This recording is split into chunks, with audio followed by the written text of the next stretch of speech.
Hello दोस्तों, कैसे हैं सब। मैं हिमांशु स्वागत करता हूं आप सबका आपके अपने चैनल कॉमिक वर्ल्ड पर। तो चलिए दोस्तों, शुरू करते हैं राज कॉमिक्स में नरक नाशक सीरीज की कॉमिक नरक आहुति का चौथा भाग। मेरे अस्तित्व के झूठे आवरण की परतें, जिन्हें मैं अपने जीवन की धरोहर समझ जी रहा था, एक एक करके उतरती जा रही थी। हाँ, मुझे नफरत हो रही थी उस सच से जो आग बनकर मेरे संसार को, मेरे वजूद को खाक कर रहा था। जहर के आंसू रोया था मैं। जाने कितनी ही देर तक वह आश्रम मेरे उजड़े हुए संसार से निकलते नफरत के हलाहल का प्रत्यक्षदर्शी बनता रहा। आज अनाथ हो गया नरक नाशक। उद्देश्यहीन लग रहा था मुझे अपना जीवन, पर उस महापुरुष ने मुझे मेरे अस्तित्व का वह पहलू दिखाया जिसे मैं देखकर भी समझ नहीं सका था। जिस प्रकार कीचड़ में खिलने के बावजूद कमल स्वच्छता का प्रतीक है, उसी प्रकार तुम्हारी अच्छाई बुराई की छत्र छाया में रहने के बावजूद भी अपनी ऊर्जा से दुनिया को प्रकाशित करती रही है वत्स। नरक नाशक के रूप में तुमने पाप के नरक का नाश किया है।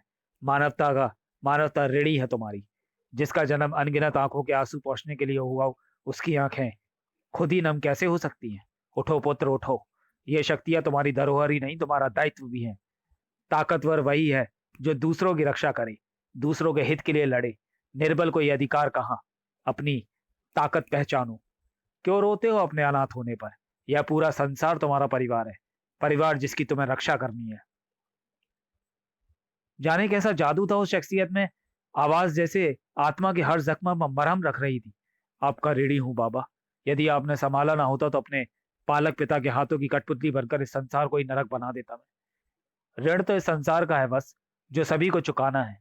तुम नरक नाशक हो। पाप के नरक का नाश करो, यही धर्म है तुम्हारा। एक बात पूछ सकता हूँ बाबा। अवश्य पूछो वत्स।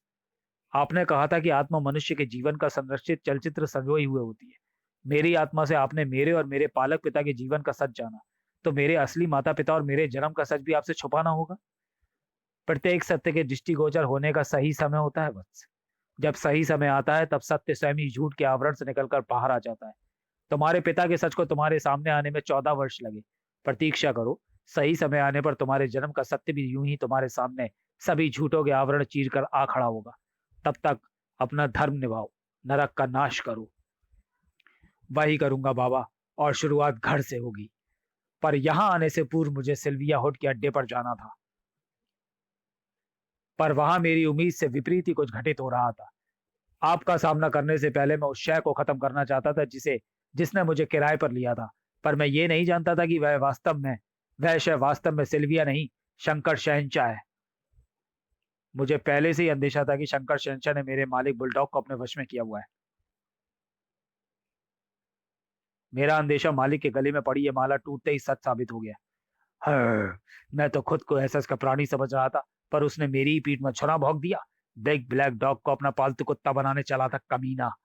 तुम्हारी हिज खुशफहमी को बहुत बुरी मौत मारूंगा, सॉरी, बहुत बुरी मौत मारूंगा उसे।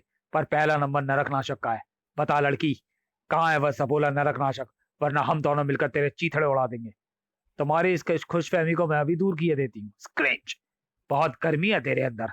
तेरी जान के साथ ही निकल जाएगी लड़की। फाड़ खाएगा आज बुलडॉग तुझे। उफ। तुझसे तुझसे इससे ज्यादा नम्रता की उम्मीद नहीं थी मुझे। पर तेरा जिंदा होना और यहाँ मौजूद होना मेरे लिए भी आश्चर्य था, जिससे उभरने में कुछ समय लग गया। नरकनाशक, बुलडॉग को जिंदा देखकर और उसके वह एसएस के कनेक्शन के बारे में जो कुछ जानना था जान चुका था मैं। अब समय था बुलडॉग को वहां पहुंचाने का जहां वह पहले जाते जाते लौट आया था, नरक में। पिछली बार तो ग्रेट बुलडॉग ने मुझे तेरे पीछे जाने से रोक दिया था, पर अब तुझे मुझसे कोई नहीं बचा सकता। Boom boom. बचो नरकनाशक। पिछली बार कुछ सांसें शेष बच गई होंगी तेरे जीवन की। Boom boom boom. अब उन सांसों की उल्टी गिनती शुरू होती है। उल्टी गिनती तो तेरी शुरू हो गई है सपोले। इसी पल का तो इंतजार था। ठाक। सिल्विया का एंगल भी मुझे क्लियर करना था। मैं अब तक समझ नहीं पा रहा था कि सिल्विया मेरी मदद क्यों कर रही थी। शायद मुझ पर इन्वेस्ट की हुई अपनी रकम डूबने से बचाने के लिए, या फिर बात कुछ और ही थी। चीर डालेगा बुलडॉग तुम दोनों को। चीरने का काम सिल्विया मुझसे बेहतर कर सकती है बुलडॉग। नमूना देखना चाहेगा। सिल्विया के भीतर तो नेवला वाले गुण प्रभाव में आ रहे थे। बुलडॉग का चेहरा और शक्तियां पागल कुत्ते की तरह विकृत हो गई थी। शायद यह उन्हीं रैबिट कुत्तों के उसे भगोड़ने का असर था, जिसके जिनके पिंजरे में मैंने उसे फेंक दिया था। बहरहाल मुझे सिल्विया की मदद करनी थी। बूम! ओह, समय रहते नागेंद्रियों ने बचा लिया, वरना मेकेबर के घातक लॉन्चर्स मेरे पर खच्चे उड़ा देते। भीतर चल रहे हंगामे से बाहर तैनात सैकड़ों सैकड़ों गार्ड्स, जो कि वास्तव में एसएस के आदमी थे, वे सक्रिय हो चुके थे। रट रट रट रट रट, बूम बूम! इन सबको खत्म कर दो, स्वामी जी का यही आदेश है। मूर्ति हम नरकनाशक की लाश से बरामद कर लेंगे, पर उन्हें निष्क्रिय करने में मेरे नाग सैनिकों को कुछ ही पल लगने थे। साय साय। मेकेवर नाम की मुसीबत को जड़ से उखाड़ फेंकने के लिए हर पैतरे और अपनी हर शक्ति का असफल प्रयोग कर चुका था मैं। Boom boom! सिवाय नागफनी सर्पों के। बाहर आओ नागफनी सर्पों, अपनी शक्ति का प्रदर्शन करो। पर नागफनी सर्प की उस शक्ति ने मुझे भी हतप्रभ कर दिया। मैंने कल्पना भी नहीं की थी कि किसी सर्प में विस्फोटक शक्तियां भी हो सकती थी। ओह, ये क्या! इनसे तो विस्फोटक सर्प निकल रहे हैं। उफ! यह इंसान है या जादूगर? इसके सांप तो बारूदी हैं। और मैं नागफनी सर्पों की उस अद्भुत शक्ति को अभी नियंत्रित नहीं कर पा रहा था। Boom boom! सिल्विया और बुलडॉग की लड़ाई की खूंखारता भी पल प्रतिपल बढ़ती जा रही थी।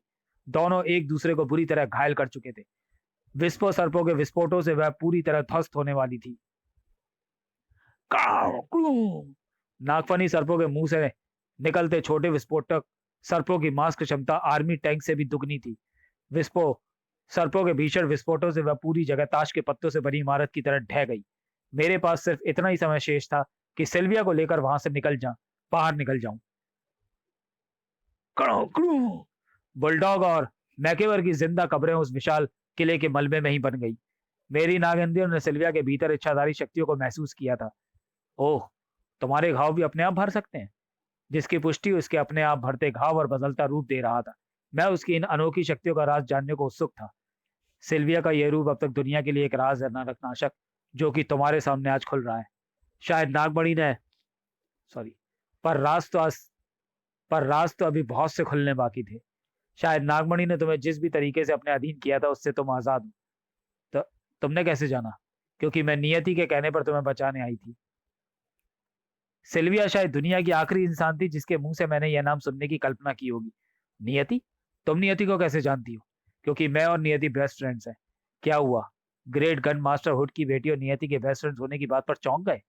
नरक नाशक, जिस तरह तुम अपने पिता नागमणि की असलियत से अनजान हो, उसी तरह मैं और नियति भी अपने अपने पिताओं की वास्तविकता घिनौने चेहरों से अनजान थे, जिन पर उन लोगों ने शराफत के नकाब चढ़ा रखे थे। मेरे लिए मेरे पिता जर्मनी के सबसे बड़े आर्म्स मैन्युफैक्चरर थे, जो कि विभिन्न देशों की सेनाओं को लीगल व लाइसेंस्ड हथियार सप्लाई करने का कार्य करते थे। मेरे पिता अक्सर ही हिंदुस्तान आते थे और मैं हमेशा उनके साथ होती थी। यहाँ वह हमेशा मेयर शंकर सानी के पास ही ठहरते। इसी दौरान मेरी और नियति की मित्रता शुरू हुई। यह वह समय था जब शंकर सानी एक कर्तव्यनिष्ठ और ईमानदार अधिकारी थे, और उन्हें इस बात का कतई अंदेशा नहीं था कि great gun master hood Hindustan के गद्दार नेताओं और आतंकवादियों के साथ मिलकर उन्हें अवैध हथियार सप्लाई करने का काम करते हैं। मेयर की कर्तव्यनिष्ठा मेरे पिता और उनके अवैध बिजनेस के लिए बड़ा खतरा बन रही थी। हुड ने एक भ्रष्ट नेता को मेयर व उसके परिवार को खत्म करने का निर्देश दे दिया। मेरे कानों में पिघले शीशे की तरह पड़े थे उनके वह क्रूर शब्द। अगर शंकर सानी जिंदा रहा तो जल्दी हम फांसी के फंदों पर झूलते नजर आएंगे। उसे शक हो गया है कि मेरे बार बार भारत आने की वजह सरकारी काम व सौदे नहीं, बल्कि तुम जैसे भ्रष्ट नेताओं और आतंकवादियों से आर्म्स डील करना है। उसे और उसके पूरे परिवार को खत्म कर दो। मेरे सीने में अपने पिता के खिलाफ नफरत का सैलाब उमड़ रहा था। मैं सोच भी नहीं सकती थी कि मेरे पिता का ये रूप देखना पड़ेगा मुझे। क्यों पापा, क्यों? अब तो तुम मेरा असली रूप देख ही चुकी हो मेरी बच्ची। अब तुम्हारे पास दो ही रास्ते हैं। Be daddy's little girl. तुमने जो देखा जो सुना सब भूल जाओ, और मैं भी इस घटना को भुला दूंगा। पिता पुत्री के रिश्ते को एक ही झटके में तोड़ डाला था हुड ने। साबित कर दिया उसने कि वह वाकई इंसान के रूप में हैवान है।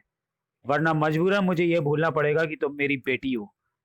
आपकी इस हरकत ने मेरा यह गुमान तो भुला ही दिया कि आप मेरे पिता हैं। नहीं है आप मेरे पिता। तुम सिर्फ एक अपराधी हो, ग्रेट गन मास्टर हुड। धाए धाए! ग्रेट गन मास्टर हुड जिंदगी में पहली बार अपना निशाना चूका था, और मैंने पहली बार भी निशाना नहीं चूका।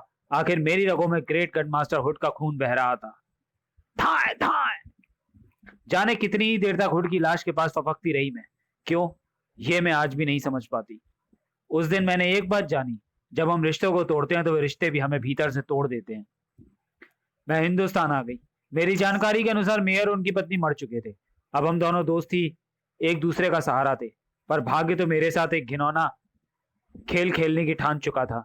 शंकर साहनी वापस आ गया, लेकिन सिर्फ उसका शरीर वापस आया था, उसकी आत्मा मर चुकी थी शायद। उसने शंकर शहनशाह के रूप में अपने दुश्मनों का सफाया करना शुरू किया। उसे उस इंसान तक पहुंचना था जो कि उसकी बर्बादी और उसकी पत्नी की मौत का जिम्मेदार था।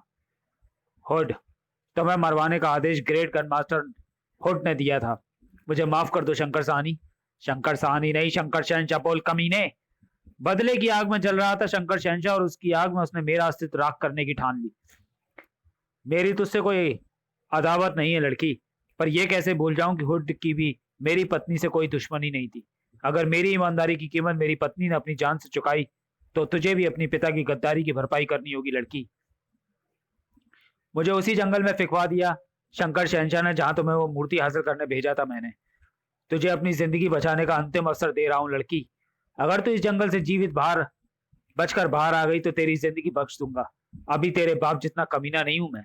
उस बियाबान जंगल में मुझे उस दुर्दांत कबीला वासियों ने घेर लिया। अपने बचाव का साधन मेरे पास एकमात्र गन थी। था था था।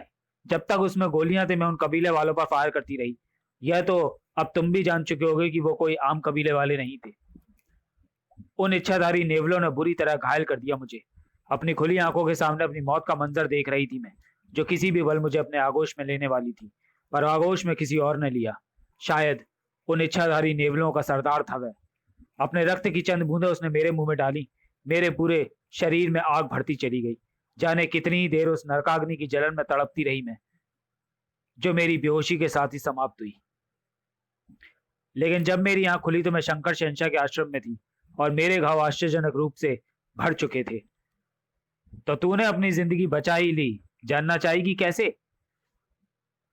मेरे आदमियों को तो जंगल के बाहर बेहोश मिली थी। जब वे तुझे यहाँ लाए तो तुझे देखते ही मैं समझ गया कि तेरे भीतर इच्छाधारी गुण विकसित हो गए। दुरुड़ दुरुड़। उसने अपना डमरू बजाना शुरू किया और मुझे लगा मेरे भीतर फिर वही नरकाग्नि जलने लगी है। मेरा रूप परिवर्तित होने लगा। यह वज्रनाथ संसार के किसी भी इच्छाधारी को काबू में कर सकता है। अब तू जिंदा तो रहेगी, लेकिन मेरी गुलाम बनकर, और ताउम्र तू मेरी गुलामी करके अपने पिता की गुनाहों की भरपाई करेगी। अपने पिता के अवैध हथियारों के निर्माण व तस्करी का काम अब तू संभालेगी। बस फर्क इतना होगा कि तेरी डोर मेरे हाथों में होगी। मैं मर जाऊंगी, लेकिन ये घृणित कार्य कभी नहीं करूंगी।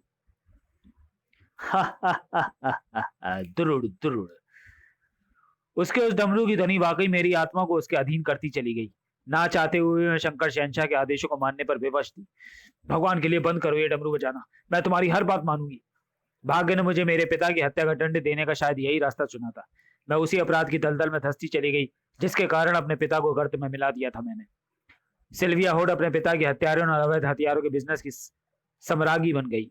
पर सच तो यह है कि मैं सिर्फ शंकर शहनशाह के हाथ की कठपुतली मात्र थी। मायावी थी उसकी डमरू की स्वरध्वनि।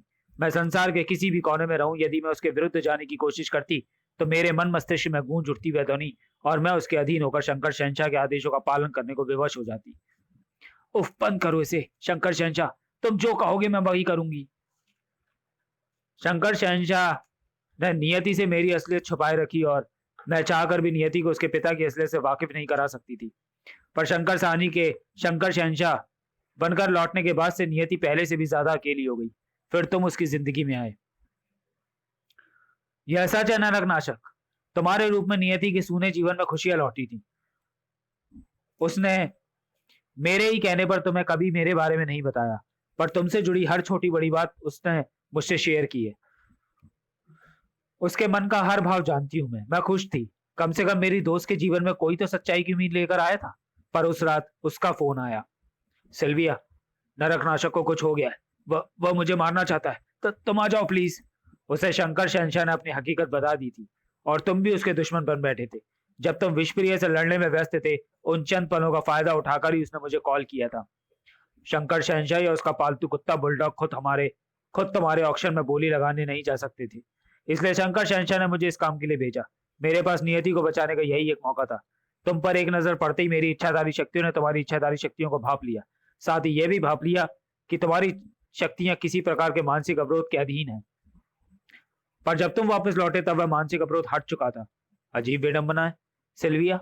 मैं मैं तुम और नियति तीनों ही अपने अपने पिताओं के पाप का बोझ ढो रहे हैं। नियति की दुश्वारियों का दोषी मैं हूं। मैं जब तक अपनी नियति को सही सलामत नहीं बचा लेता, चैन से नहीं बैठूंगा। मैं तुम्हारे साथ हूं नरकनाशक। यानी सिल्विया हुड भी तुम्हारे साथ आई है? ना सिर्फ आई है बल्कि जंग का आगाज भी कर चुकी है। जानते हो साथियों, जब रिश्तों की बात आती है, अपनों की बात आती है, ये दिल बहुत खुदगर्ज हो जाता है। जानता है कि सब कुछ खो चुका है, फिर भी जाने क्यों बंद मुट्ठी से रेत की तरह फिसल चुके रिश्तों को भी ख्वाहिशों के आगोश में समेट लेना चाहता है। बौखला गया था मैं। कैसे अपने बेटे को अपने से दूर हो जाने देता? क्या आपको एहसास है साथियों, किसी अपने को जिगर के टुकड़े को खोने का दर्द कैसा होता है? राज, मेरे बच्चे, मेरी बात सुन।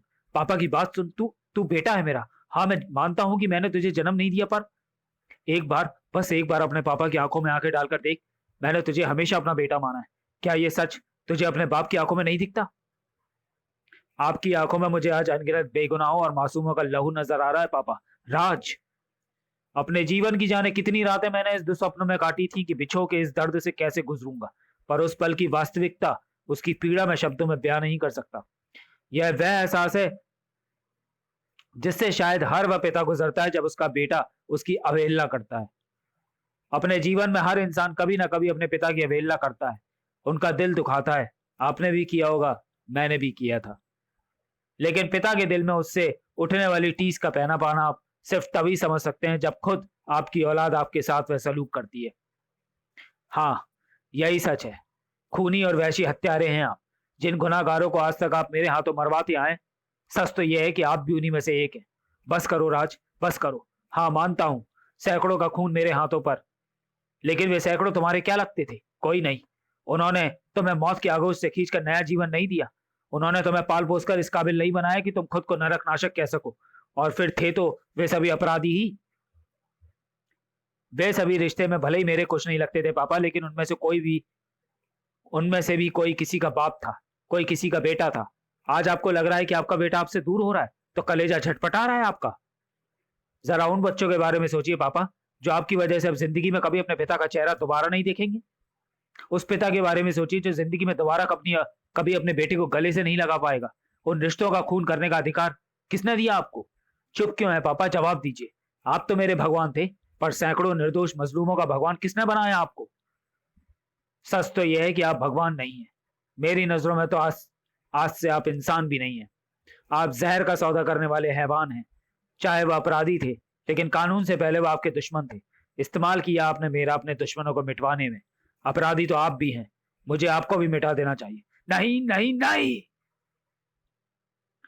एक पिता के दर्द का एहसास पिता बनने पर ही होता है। जब औलाद इतनी बड़ी हो जाती है कि खुद को पिता से ऊपर समझने लगती है। जिस पिता ने सिवाय प्रेम के औलाद से कुछ ना किया हो, उसी पिता के आदर्शों से घृणा करने लगती है। नहीं, उस दिन मैं जिंदगी में आखिरी बार रोया था, फूट फूट कर, किसी बच्चे की तरह जिसका सबसे प्यारा खिलौना उससे छिन गया हो। उस दिन मेरे भीतर कुछ मर गया था। उस इंसान के शरीर में पिता की आत्मा थी, जिसे उसके बेटे के तिरस्कार नहीं मार दिया था। नहीं, अब इस शरीर में कुछ बचा था तो वह था नफरत से भरा हुआ पत्थर का दिल और हैवानियत से लबरेज दिमाग। हाँ साथियों, एक पिता मर चुका था और कौटिल्य नागमणि जिंदा हो गया था। हा हा हा हा हा हा हा। बेशक नागरा संसार का सबसे जहरीला इंसान सही, पर उस दिन मेरी नफरत का हलाहल पीना उसके भी वश में नहीं था। मेरे बेटे, मेरे प्यारे बेटे, तुझे लगता है कि मुझसे लड़कर तू इस दुनिया को बचा सकता है। सच तो यह है कि तू सिर्फ और सिर्फ मेरे हाथ की कठपुतली है। मेरे बिना कुछ भी नहीं है तू, कुछ भी नहीं। यकीनन नहीं होता, यकीन नहीं होता। अभी हो जाएगा। ये देख, शंकर शहनशाह को फोन लगा रहा हूं मैं। उस बेवकूफ को लगता है कि वो मुझे धोखा देकर निकल सकता है। पापा! नियति, क्या हुआ मेरी बच्ची? मेरा सिर ऐसा लग रहा है जैसे मेरा सिर दर्द से फट जाएगा। Ping ping ping ping. Nagmani का कॉल। नागमणि, ये सब तेरा ही किया धरा है। क्या किया है तूने मेरी बेटी के साथ? अपनी बेटी की इस हालत का जिम्मेदार मैं नहीं, तू खुद है शंकर शहनशाह। मैंने कहा था कि मुझे डबल क्रॉस करने की कोशिश मत करना। आह, ये दर्द बर्दाश्त नहीं हो रहा। मैंने नियति के मस्तिष्क में एक सूक्ष्म सर्प ट्रांसप्लांट कर दिया था। अगर तू मुझे अपनी नागशक्ति ईमानदारी से सौंप कर नियति को ले जाता तो मैं उस सूक्ष्म सर को नष्ट कर देता, पर तूने मुझे धोखा देने की कोशिश की, इसलिए तुझे कॉल करने के दौरान मैंने उस सूक्ष्म सर्प से जुड़ा नैनो एक्सीलरेटर डिवाइस एक्टिव कर दिया है। अब वह सूक्ष्म सर्प नियति के मस्तिष्क के भीतर ही अपना आकार बढ़ाता रहेगा जब तक वो उसके मस्तिष्क को किसी पके तरबूज की तरह फाड़ कर बाहर नहीं आ जाता। नहीं, तुम ऐसा नहीं कर सकता नागमणि। कौटिल्य नागमणि की भावनाओं को उसकी कमजोरी समझने की भूल कर दी तूने शंकर शहंशाह। अब इसकी कीमत तेरी बेटी अपनी जान से चुकाएगी। नहीं नागमणि, तुम जो कहोगे मैं वैसे ही करूंगा। मेरी बच्ची को छोड़ दो। तेरे पास सिर्फ एक ही विकल्प है, यू टर्न ले और नियति व अपनी असली नाग शक्तियों समेत मेरे कदमों में आकर गिर जा। क्लिक। मैं आपको इस तरह नियति की जान से नहीं खेलने दूंगा। औलाद चाहे कितनी ही बड़ी क्यों ना हो जाए, पर इतना याद रखना बेटा कि बाप आखिर बाप ही होता है। नियति की जिंदगी सिर्फ और सिर्फ मेरे हाथ में है और उसकी कीमत सिर्फ शंकर शहंशाह को ही नहीं चुकानी, कर्जदार तुम भी तो हो मेरे बच्चे। उस नाग मंदिर में जो मूर्ति तुमने शंकर शहंशाह के लिए हासिल की है वह तुम मेरे हवाले करोगे फौरन। देवकाल जी की मूर्ति? पर आपको वो मूर्ति क्यों चाहिए? शंकर शहंशाह तुम्हारा प्रयोग किसी साधारण मूर्ति को हासिल करने के लिए नहीं करेगा। वह मूर्ति अवश्य नाग शक्तियों का स्रोत है, ऐसा स्रोत जिसे पाने के लिए शंकर शहंशाह भी लालायित है। जाहिर सी बात है, जिसके पास वह मूर्ति होगी वही नाग शक्तियों को कंट्रोल करेगा। इसलिए वह मूर्ति मेरे हवाले कर दो राज, फौरन, वरना नियति मौत के हवाले हो जाएगी। इसी समय शंकर शहंशाह की गाड़ी इमारत की दीवार तोड़ते हुए भीतर दाखिल हुई। भाग! आओ शंकर शहंशाह आओ, आखिर तुम्हारी नियति ने ही तुम्हें हारने पर मजबूर कर दिया।